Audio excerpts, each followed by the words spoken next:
La traición de Judas. Discípulo. ¿Por qué se llama a la comunión sacrílega la traición de Judas? Maestro. Ya sabes que Judas, arrastrado por la avaricia y fascinado por las ofertas de los escribas y fariseos, tomó la determinación de vender a Jesús por el irrisorio y vil precio de 30 monedas. Sí, padre, ya lo sé. Pues bien, tramado el infame convenio, se ofreció a acompañar a los esbirros que debían prender al divino maestro y así entregárselo. Sabiendo que estaba rezando en el huerto de los olivos, se mezcló con los esbirros y entró diciéndoles: ojo con equivocaros, aquel a quien yo bese en la frente es Jesús, prendedlo y atadlo. Jesús, en tanto, oyendo el ruido, se adelanta y Judas el traidor, aunque sentía ya en sus adentros el remordimiento de la conciencia que le atenazaba, se acerca también, le abraza y le besa diciendo: Ave Rabí, salud maestro. Estaba consumado el más grande sacrilegio que vieron los siglos. Judas se retira, desesperado, se ahorca en la rama de un árbol. ¡Oh, qué maldad la de Judas! Sí, Judas fue un malvado, pero aún son mucho peores los que se acercan a comulgar indignamente, porque Judas cometió sacrilegio una sola vez, mientras que éstos lo repiten con frecuencia, y por ello son mucho peores que Judas. ¿Qué dice, padre? Usted me asusta. Es para horrorizarse, pero es la realidad. Mira, la mayor parte de las veces, aquellos que han cometido el primer sacrilegio casi instintivamente se acostumbran, y cuando ya han traicionado una vez a Jesucristo, le traicionan 2, 3, 100 veces, y tal vez años enteros, y quién sabe si hasta la muerte, imitando a Judas al pie de la letra. Ellos, como Judas, no ignoran que Jesucristo está verdadera y realmente presente en la Santísima Eucaristía. Entran a la iglesia, se aproximan al comulgatorio, como Judas se acercó a Jesús. Esperan que por manos del sacerdote se acerque y después, con una conciencia sumida en terrible inquietud, por un remordimiento desgarrador, dan a Jesús el beso del sacrilegio. Desgraciados, desgraciadísimos querrás decir. Escucha. Cuando en la última cena reprendía Jesús a los apóstoles, diciéndoles que dentro de poco uno de los que se sentaban a la mesa con él, el que untaba el pan en su plato, le había de traicionar, exclamó refiriéndose a Judas: más le hubiera valido no haber nacido. Pues mejor, 1000 veces mejor, que no hubieran nacido los sacrílegos, porque así no hubieran pisoteado el cuerpo y la sangre de Jesucristo, y hubiera habido menos condenados al infierno. Seguramente habrás leído en la historia romana aquel episodio del emperador Julio César, este gran emperador, llamado Señor de los pueblos, que tanto ensanchó y enriqueció su imperio. Mientras planeaba mayores conquistas, acabó sus días víctima de una terrible conjuración, tramada contra él por aquellos a quienes más había favorecido.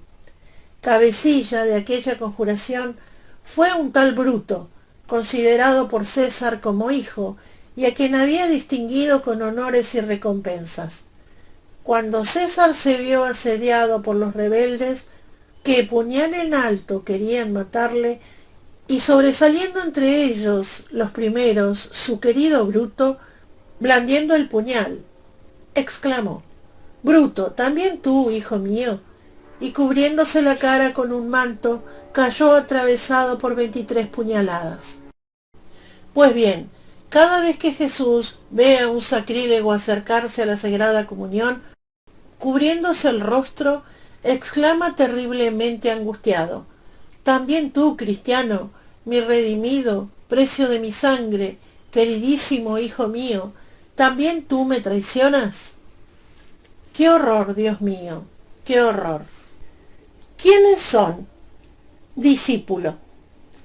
Dígame, padre, ¿quiénes son los que tan cruelmente traicionan a Jesucristo? Maestro. Son en general los que con facilidad tratan con malos compañeros, los que leen malos libros, los que contraen malas costumbres, los que se confiesan mal.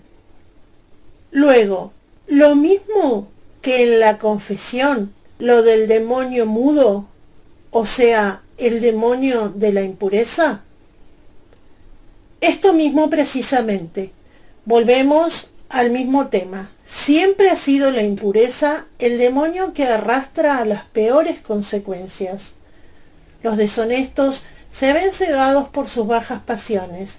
Ya no ven más la presencia de Dios.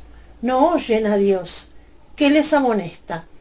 No escuchan su voz, que les llama y dulcemente les invita al perdón. Jamás se avergüenzan de su triste y desgraciada situación. Únicamente buscan la manera de ocultarse, de burlar la presencia de Dios, como burlan los niños la vigilancia de la madre y los ladrones lo de la justicia. Peor aún, porque los sacrílegos se sirven de la comunión para engañarse a sí mismos y a los demás. Miserables, ¿qué remordimientos tendrán? Remordimientos horrorosos, a los que poco a poco se habitúan, viviendo con la esperanza frustrada, porque ellos mismos se consideran sin fuerzas para levantarse y cortar por lo sano. ¿Y entonces qué sucede? Entonces, son del número de los desgraciados que se cavan una tumba cada día más profunda, en espera de una mala muerte y de un juicio terrible. Yo mismo he asistido a estos pobrecillos, a quienes todavía antes de exhalar el postrer suspiro, se les oye repetir: no tengo nada de qué confesarme, nada que decir, y aparentemente mueren tranquilos, pero penetrando en su interior, cuánto horror, cuánto espanto. Padre, ¿y por qué no se dan cuenta ni siquiera en aquel momento supremo? Porque sienten el abandono de Dios y que son indignos de recibir su perdón. La vergüenza que ocultaron y con tanta traición guardaron durante toda su vida, cuando se acercan a comulgar sacrílegamente. Ahora se presenta ante ellos pidiendo venganza, y es cuando, oprimidos por tanta cobardía, no aciertan a elevar la mente a la misericordia infinita de Dios, ni a tener una mirada de arrepentimiento al crucifijo, ni una jaculatoria, ni la más sencilla plegaria a la Reina de los Cielos, María Santísima, y desesperados se entregan a aquel demonio al cual escucharon en vida. ¿Quién sabe si presumiendo todavía locamente de poder seguir ocultándolo todo en la eternidad? La impureza, su ídolo de siempre, su Dios, les ciega, les endurece de tal manera el corazón, tanto les desconcierta, que ya no ven, ni sienten, ni se preocupan de otra cosa. Pero dígame, padre, si estos fueran capaces de enmendarse, ¿conseguirían el perdón? Ya lo creo que Dios los perdonaría. ¿Y con qué generosidad? Jesús es siempre el buen pastor y el Padre más amable. ¿Acaso no leen en el Evangelio que se celebra gran fiesta en el cielo cuando un pecador se convierte? Escucha, cierto día un niño pagano, al oír explicar al catequista de Judas, desesperado, se ahorcó después de haber traicionado a Jesús, dijo el misionero: Padre, Judas hizo muy mal con esto, yo hubiera hecho otra cosa. ¿Qué hubieras hecho? Pues en vez de buscar el cuello de un árbol, hubiera ido al de Jesús y le habría pedido perdón. Él me hubiera perdonado y listo. Qué gracioso aquel niño. Sabía seguramente mucho más que tantos pobres pecadores. Sabía, y muy bien, porque aquel niño todavía no conocía el demonio de la impureza, que es el que imposibilita las buenas resoluciones y todo propósito de generosidad. Es terrible, pues, la impureza, terribilísima, y pobre del que se acostumbra y se precipita. Es una verdadera solitaria que apenas ha comido, tiene más hambre que antes. Es una fiebre maligna que más atormenta al que más bebe. Pobre del que empieza. Es necesario combatirla desde el principio como hicieron los santos.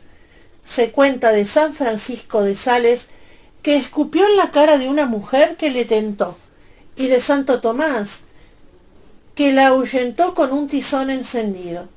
Se lee de San Benito que para dominar en su cuerpo los ardores de la concupiscencia se revolcaba entre los espinos. San Pedro de Alcántara se tiraba en un estanque de agua helada, y otros santos se azotaban hasta derramar sangre, se mortificaban con ayunos, se atormentaban con cilicios para vencer y triunfar del vicio de la impureza. Si hicieran todos así, ¿cuántos pecados menos, cuántos sacrilegios se evitarían?